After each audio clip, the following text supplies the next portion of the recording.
Making money without doing anything typically involves passive income streams or investments. While these methods often require some initial effort, they can generate income with minimal ongoing involvement. Here are some passive income ideas. 1. Dividend stocks.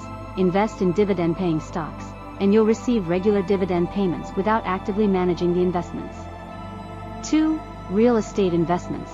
Invest in rental properties or real estate investment trusts, REITs, to earn rental income or dividends from real estate holdings. 3. Peer-to-peer lending. Use peer-to-peer lending platforms to lend money to individuals or small businesses, earning interest on your loans. 4. Create a blog or YouTube channel.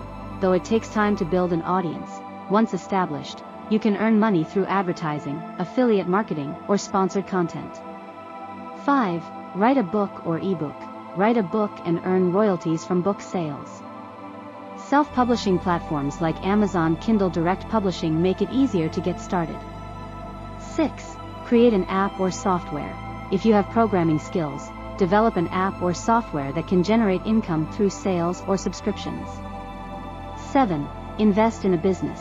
Consider investing in a business as a silent partner or shareholder. 8. High-yield savings accounts or CDs. Park your money in a high-yield savings account or a certificate of deposit, CD, to earn interest with little effort. 9. Stock market index funds or ETFs. Invest in low-cost index funds or exchange-traded funds, ETFs, that track the performance of the overall market, allowing your money to grow over time with minimal management. 10. Rent out property or assets. Rent out your spare room on platforms like Airbnb, or rent out equipment or tools you own.